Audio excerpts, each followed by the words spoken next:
할렐루야. 이 밤에도 하나님을 사랑하며 또 은혜를 간절히 바라며 예배자리에 나오신 우리 모든 주의 백성들에게 하나님의 말씀하심, 만져주심, 일으켜주심, 새일의 역사가 가득하기를 주님의 이름으로 축복합니다. 아멘. 오늘은 은혜가 흐르게 하라는 제목으로 하나님 말씀을 나누도록 하겠습니다.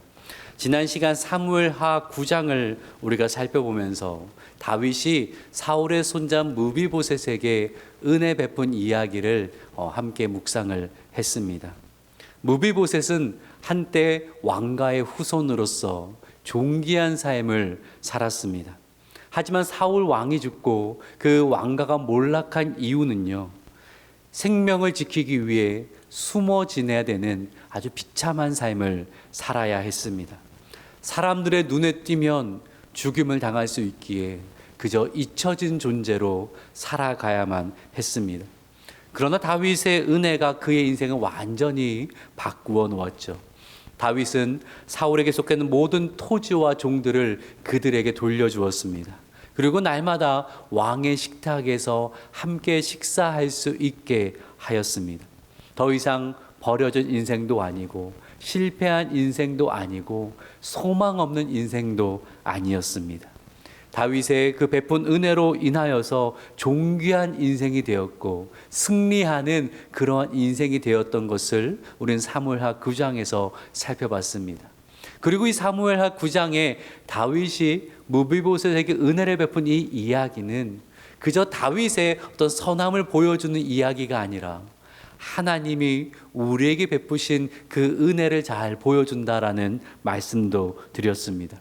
우리는 본래 죄와 허물로 죽은 자였고 하나님의 진노 아래 있던 자였습니다. 영원한 멸망을 피할 수 없는 아무런 소망 없는 인생이었습니다.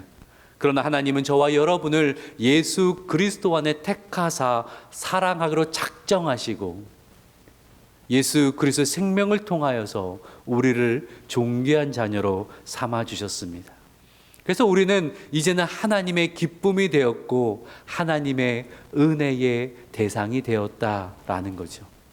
그러면서 제가 이 문장을 꼭 기억하시라고 했는데 한번 저를 따라 고백해 볼까요? 우리는 하나님의 은혜가 흐르는 사람입니다. 우리는 하나님의 은혜가 흐르는 사람입니다. 여러분 믿으십니까? 아멘이시죠. 우리의 삶이 어떠하든지 변치 않는 진리가 있는데 우리의 삶에는 여전히 하나님의 은혜가 흐르고 있다라는 사실입니다. 물론 우리가 연약할 수도 있습니다. 하는 일이 막힐 수도 있습니다. 답답한 그런 시간을, 광야 같은 시간을 보내야 할 때도 있습니다. 하지만 하나님의 은혜가 미치지 않는 곳은 없습니다. 우리가 어디에 있든지 하나님의 은혜가 여전히 나를 붙들고 나의 삶을 흐르고 있음을 우리는 늘 기억해야 된다라는 거죠.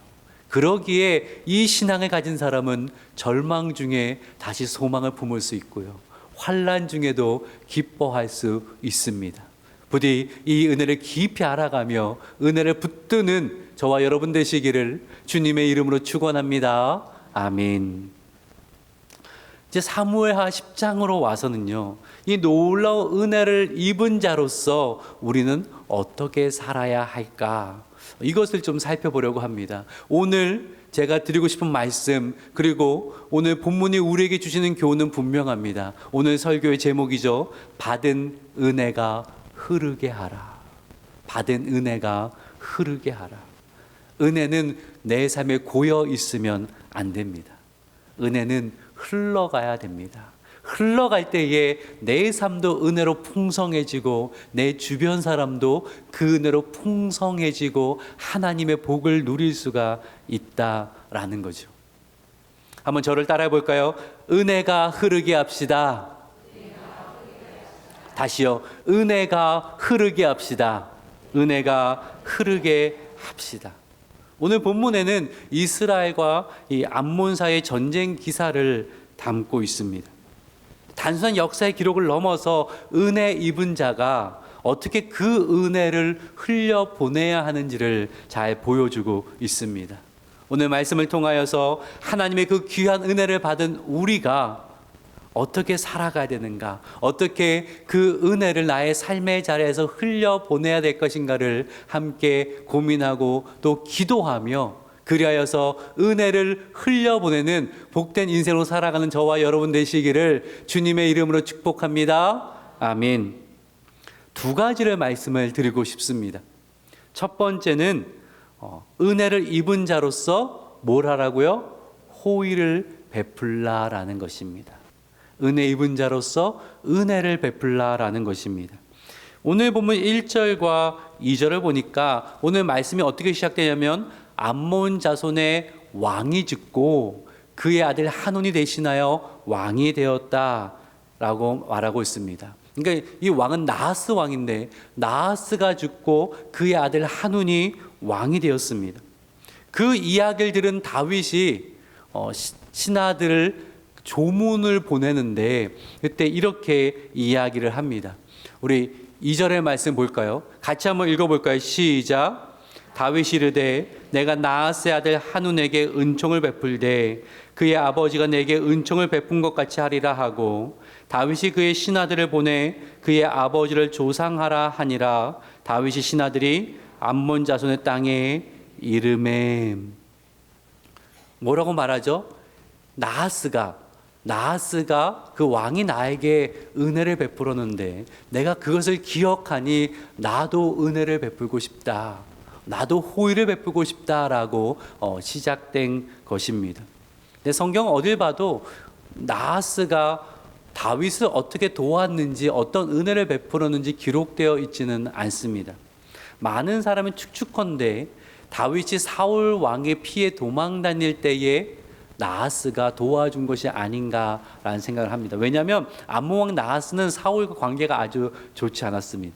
나하스가 길란 야베스를 점령하고자 할 때에 사울이 그때 막 왕이 되었을 때인데 군사들을 이끌고 대적하여서 야베스를 도와주고 나하스는 지고 실패하고 말았거든요. 그때부터 좀 관계가 안 좋았는데 그러다 보니까 아무래도 사울의 미움을 샀던 다윗을 도와준 게 아닐까라고 그렇게 생각이 듭니다. 중요한 것은 다윗이 과거 받은 은혜를 기억했다라는 것입니다.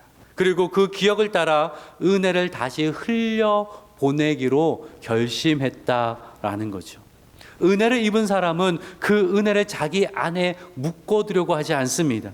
받은 은혜를 알기에, 기억하기에 다른 사람에게 호의를 베푸는 것으로, 친절을 베푸는 것으로 은혜를 흘려보내려 한다라는 거죠. 다윗의 삶을 보면요, 언제나 은혜를 흘려보내려고 했던 사람입니다. 다윗이 사울을 피해 도망 다닐 때에 사울을 죽일 수 있는 절호의 찬스가 2번 있었잖아요. 첫 번째는 동굴에 숨어 있을 때 사울이 다윗과 그 군사들이 있는지도 모르고 홀로 동굴 안에 들어왔습니다. 다윗의 신하들이 말하기를 다윗이여, 절호의 기회가 왔습니다. 당장 사울을 죽여서 이 고난을 면합시다. 근데 다윗은 안 된다고 하죠. 두 번째 기회는 다윗이 그의 신하 아비새를 이끌고 사울의 진영에 잠입했을 때 일입니다.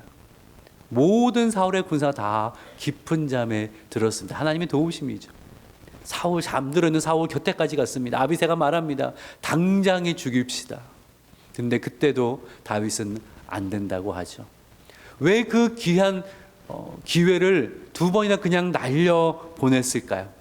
사울을 죽이면 모든 고통이 끝나고 당장 이스라엘의 왕이 될 수 있는 길이 열리는 거 아닙니까? 그럼에도 불구하고 다윗은 그렇게 하지 않는다고 합니다. 이유는 하나입니다. 하나님의 기름 부음 받은 자를 내가 세하는 것은 하나님이 금하신 바라. 하나님이 금하신 바라.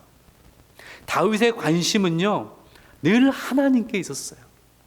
나는 하나님의 은혜를 받아서 여기까지 왔고 하나님의 은혜가 간절히 필요한 사람인데, 그런데 하나님이 기뻐하지 않는 그 일을 나는 할 수가 없다.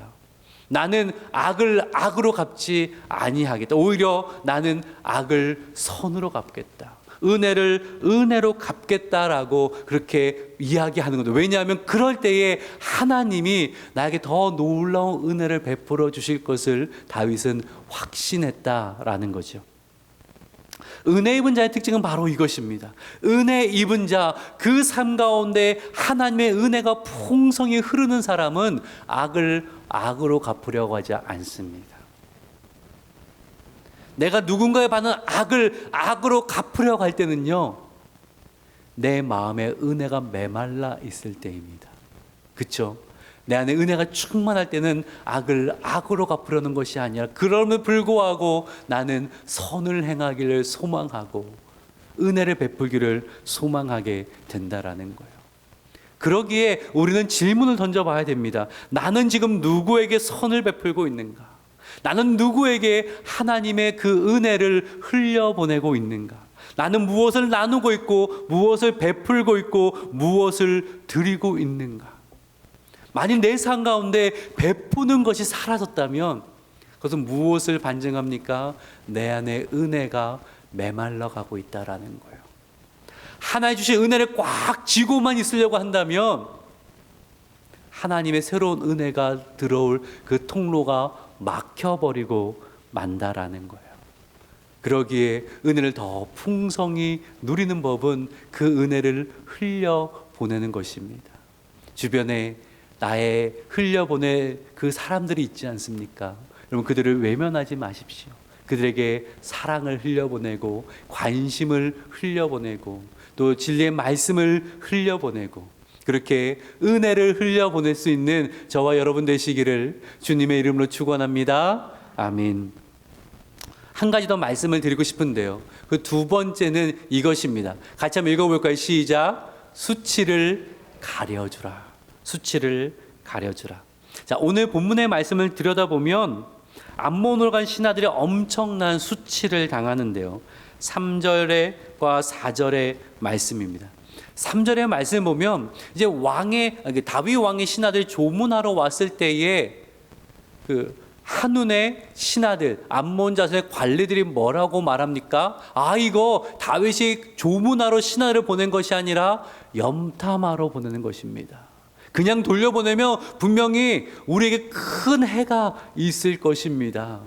세상에 마음이 각박한 사람, 은혜를 모르는 사람은요, 은혜를 베풀어도 그것을 받아들이지 못하고 의심을 한다라는 거예요.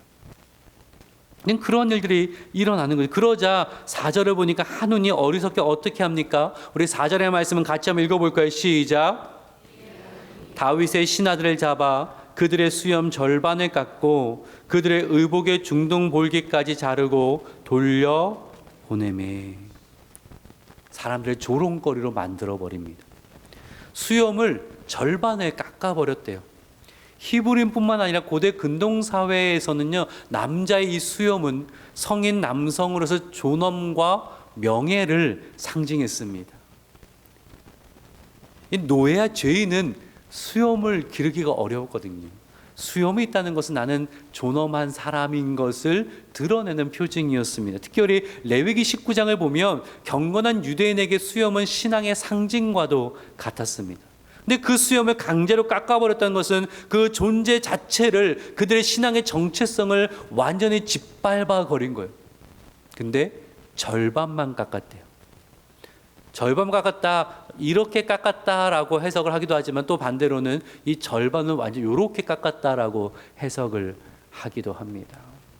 그 당시에 요즘 좋은 면도날이 있겠습니까? 만약 그렇게 깎았다면 상처투성이의 아주 수치스러운 그러한 모습으로 만들어버렸다는 거죠. 그리고 옷을 잘랐는데 엉덩이가 훤히 드러나 보이도록 옷을 잘랐다는 거예요. 고대사는 속옷도 없었거든요.